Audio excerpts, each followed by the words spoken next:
My pedals have been laying on the floor looking messy and dusty for too long. So today I will learn to build a pedal board. First, I need to figure out what size board I need. These are the pedals I currently have.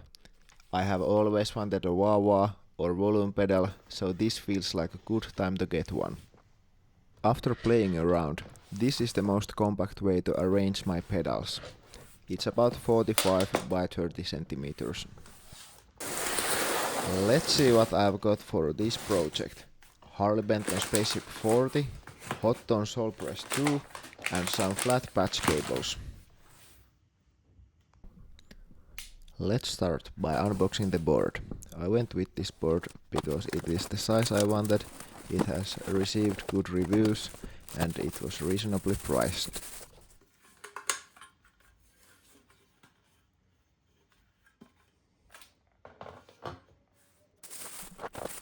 It came with Velcro tape,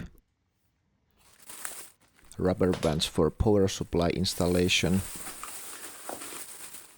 legs and a carrying bag. I don't have much use for the bag, but at the end of the project we will see if the board with pedals fits in it.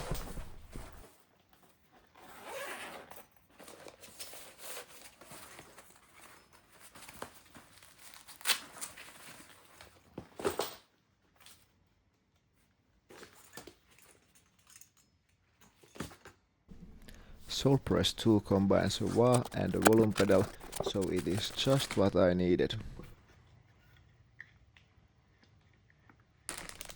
Next, let's screw the legs on.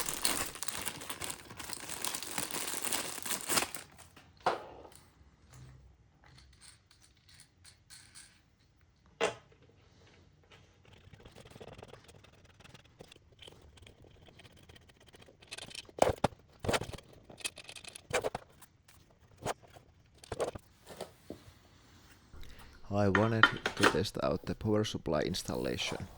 I didn't read the manual, but I think this is how it's done.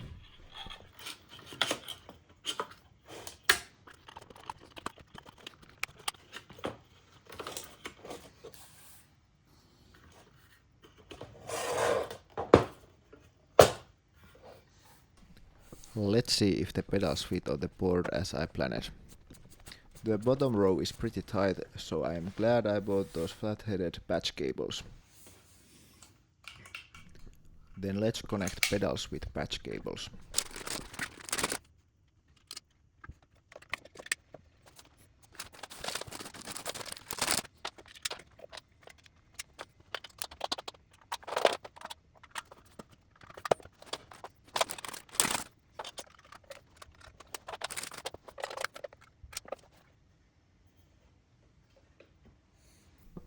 Now to the messy part, connecting pedals to the power supply.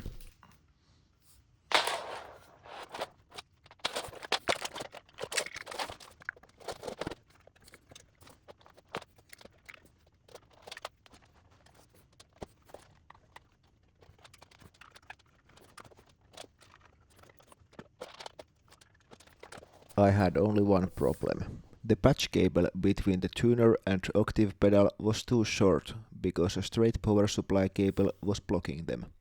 Luckily, the TU3 has a power output jack, so I rewired it so that the straight cable goes to the tuner's output jack, and the L-shaped cable, which was originally connected to the power supply, goes to the octave pedal.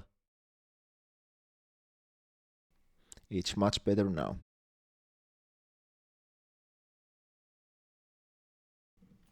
Let's add some Velcro tape to the pedals to keep them in place.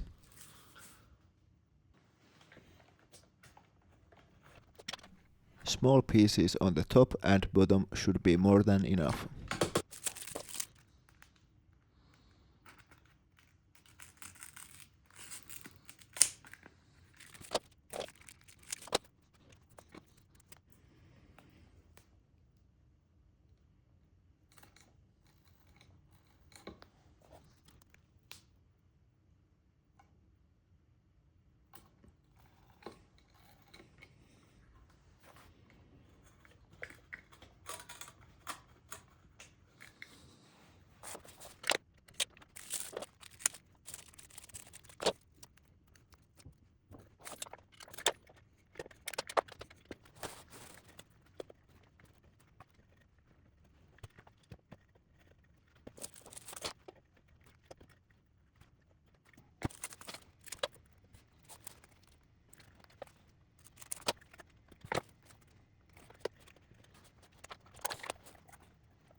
As you can see, the Proco rat has 4 rubber feet that need to be removed before it can be taped.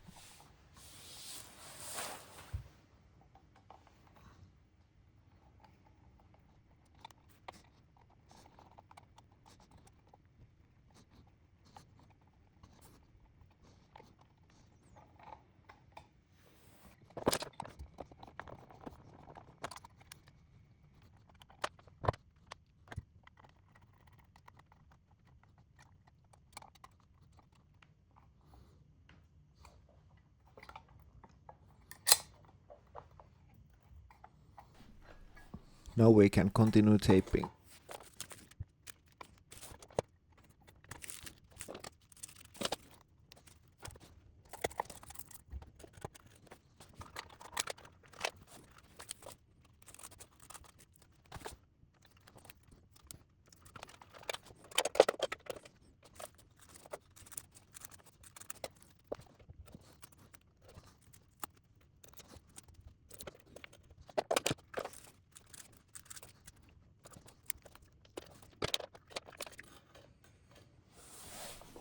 As you can see, the Velcro is keeping them securely in place.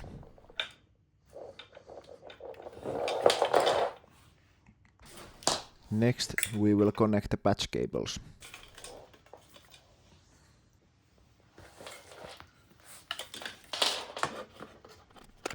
Finally, we can install the power supply and connect power cables to the pedals.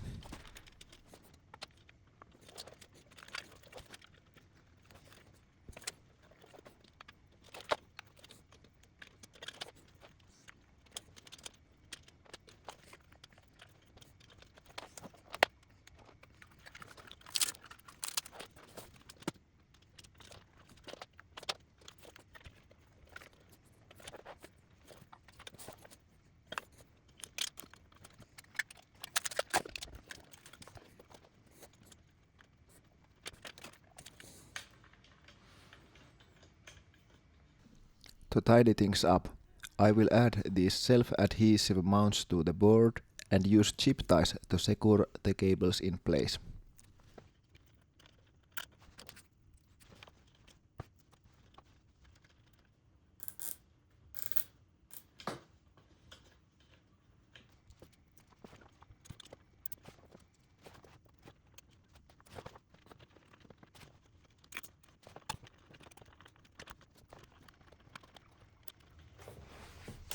As they say, out of sight, out of mind. The Velcro tape's adhesive didn't hold very well on all the pedals, so I had to replace the tape on the tube screamer and chorus pedals.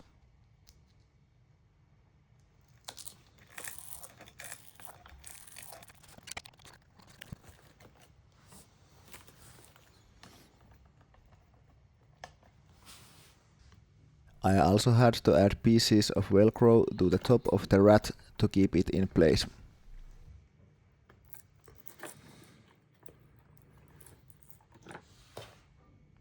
Now for the best part, cutting the chip ties and finishing off this project. I have plenty of leftover Velcro tape in case I want to swap pedals in the future. This is what my pedals look like before. Messy and dusty. So let's check out the result.